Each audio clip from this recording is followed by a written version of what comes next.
मोदी सरकारने कांदा उत्पादक शेतकऱ्यांना मोठा दिलासा दिलाय. तसंच भरती प्रक्रियेत गैरप्रकार केल्यास कठोर कारवाई होणार आहे. तर पोस्ट खात्यातील ज्येष्ठ पेन्शनधारकांना हयातीचा दाखला आता घरीच मिळणार आहे. पोर्ट ब्लेअर शहराचं नाव केंद्र सरकारने बदललंय. चीनमध्ये आता निवृत्तीचं वय 63 वर्षे असणार आहे. तर आज भारत पाकिस्तानचे संघ हॉकीसाठी आमने-सामने येणार आहेत. या बातम्यांसह लंडनमधील एका दुकानदाराने महानायक अमिताभ बच्चन यांना गरीब समजून अपमान केला होता. यावर त्यांनी दुकानदाराला चांगलंच प्रत्युत्तर दिलं. या बातम्या आपण आजच्या पॉडकास्टमध्ये ऐकणार आहोत. नमस्कार, मी अनिरुद्ध गत्रे. आज 14 सप्टेंबर, वार शनिवार. पॉडकास्टची पहिली बातमी आहे, केंद्र सरकारने कांदा उत्पादक शेतकऱ्यांना दिलासा दिलाय. मोदी सरकारने शेतकऱ्यांसाठी एक महत्त्वपूर्ण पाऊल उचललंय, ज्यामुळे शेतकरी वर्गाला मोठा दिलासा मिळालाय. सरकारने कांदा आणि बासमती तांदळासाठी असलेलं किमान निर्यात मूल्य रद्द केलंय.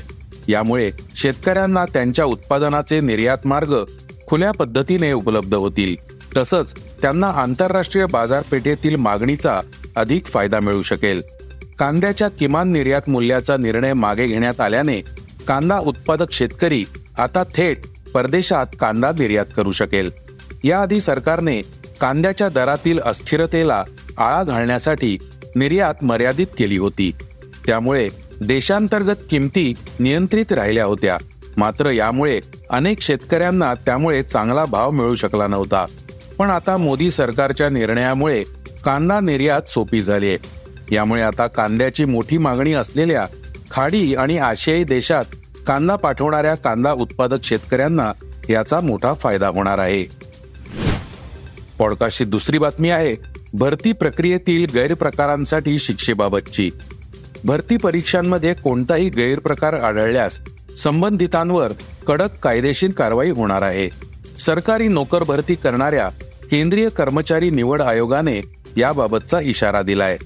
आयोगाने भरती प्रक्रियेतील उमेदवार आणि प्रक्रियेशी संबंधित सर्वांना उद्देशून याबाबत नोटीस काढली आहे. यात म्हटलं की आपल्या परीक्षांच्या प्रश्नपत्रिकांची अनधिकृत छपाई, पुनर्निर्मिती, देवाणघेवाण, संग्रह अशा कुठल्याही स्वरूपात केल्यास त्यावर कठोर कारवाई केली जाईल. नियमांचं उल्लंघन केल्याबद्दल संबंधितांना परीक्षेसाठी अपात्र तर केलं जाईलच, पण बंदीची कारवाईही करण्यात येईल. परीक्षेत सरावासाठी दिलेले कागद अर्थात रफ पेपर परीक्षा केंद्राबाहेर नेणे अथवा अनधिकृत व्यक्तीच्या ताब्यात दिले जात असल्याचंही आढळलंय. हे सुद्धा गंभीर गैरवर्तन मानण्यात येईल. त्याविरुद्धही कारवाई होईल. यूट्यूब, ट्विटर, फेसबुक आदी समाज माध्यमांद्वारे काही व्यक्ती हे गैरप्रकार करत असल्याचं आयोगाच्या निदर्शनास आल्याचं आयोगाने 10 सप्टेंबर रोजी प्रसिद्ध केलेल्या नोटिशीत नमूद केलंय. अशा उमेदवारांवर किंवा संबंधित व्यक्तींवर नियमानुसार शिस्तभंगाची कायदेशीर कारवाई केली जाईल. आवश्यक असल्यास अशा प्रकरणी पोलिसांकडे फिर्याद नोंदवली जाईल, असंही यात म्हटलंय. कर्मचारी निवड आयोगाद्वारे देशभरात घेण्यात येणाऱ्या विविध भरती परीक्षांसाठी हजारो उमेदवार अर्ज करत असतात. पॉडकास्टची तिसरी बातमी आहे, पोस्ट खात्यातील ज्येष्ठ पेन्शनधारकांना आता घरपोच हयातीचा दाखला दिला जाणार आहे. ज्येष्ठ निवृत्ती वेतनधारकांना डिजिटल जीवन प्रमाणपत्र अर्थात हयातीचा दाखला सादर करण्यासाठी पोस्ट खातं घरपोच सुविधा उपलब्ध करून देणार आहे. त्यामुळे ज्येष्ठांना मोठा दिलासा मिळालाय. या संदर्भातील माहिती कार्मिक खात्याने एका परिपत्रकाद्वारे दिली आहे. निवृत्ती वेतनधारक कल्याण विभाग येत्या 1 ते 30 नोव्हेंबर दरम्यान देशातील प्रमुख शहरं आणि जिल्हा मुख्यालयांच्या टपाल कार्यालयात यासाठी मोहीम राबवणार आहे. या संदर्भात गुरुवारी बैठक घेण्यात आली.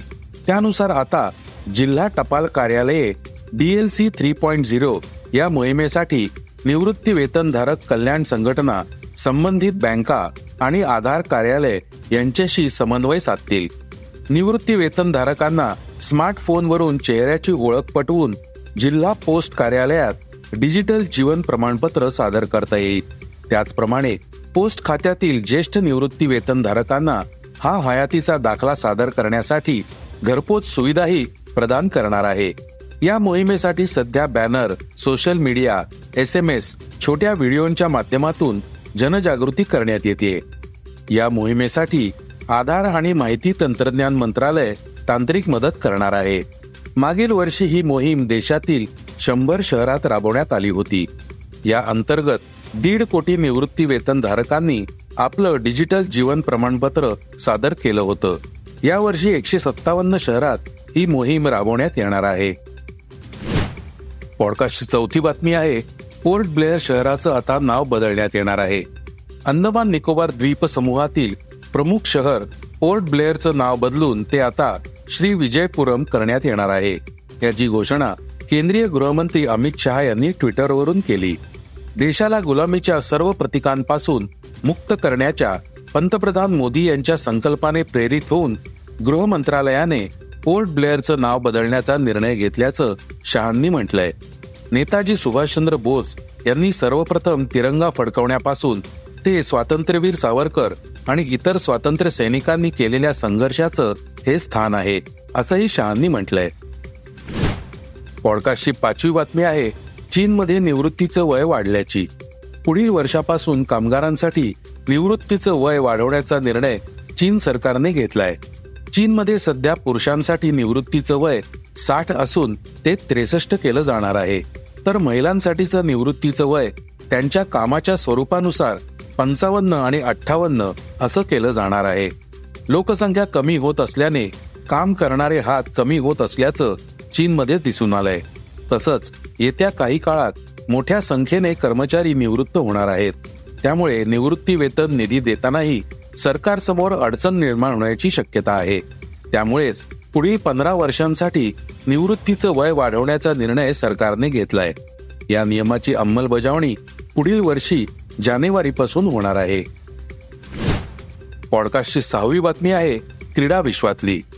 आज शनिवारी आशियाई चॅम्पियनशिपमध्ये भारत आणि पाकिस्तान हे हॉकी संघ एकमेकांविरुद्ध उभे ठाकणार आहेत.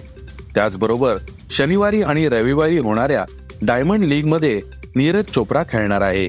या सामन्यांबद्दल थोडक्यात जाणून घेऊ प्रणालीकडून. शनिवारचा दिवस भारतीय क्रिकेट चाहत्यांसाठी महत्त्वाचा आहे.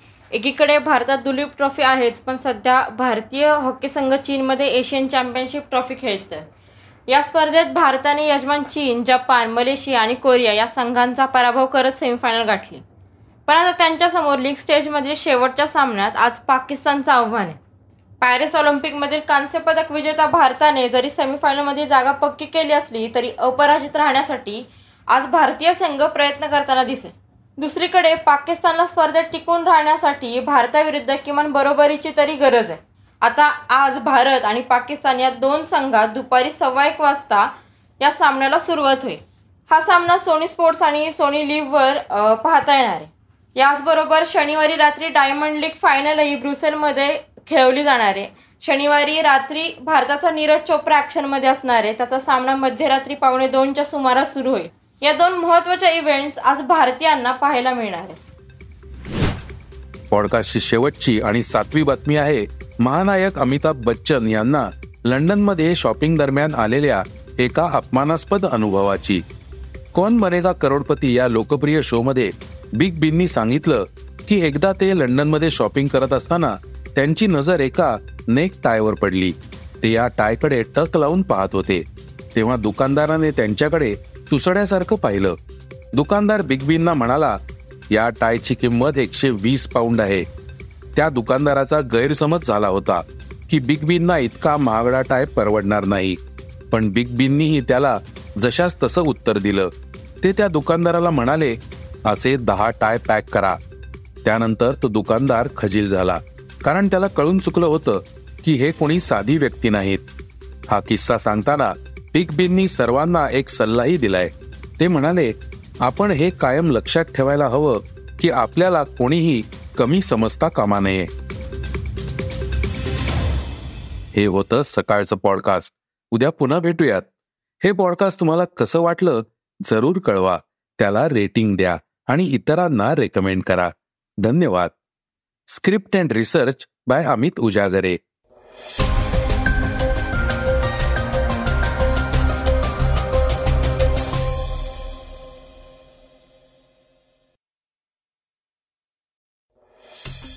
वाचा, बघा आणि आता ऐका आणखी बातम्या isakal.com वर. तुम्ही हा पॉडकास्ट सकाळच्या वेबसाईट आणि ऍप वर सुद्धा ऐकू शकता. विसरू नका या पॉडकास्टला आपल्या आवडीच्या पॉडकास्ट ऍप वर सबस्क्राईब किंवा फॉलो करायला.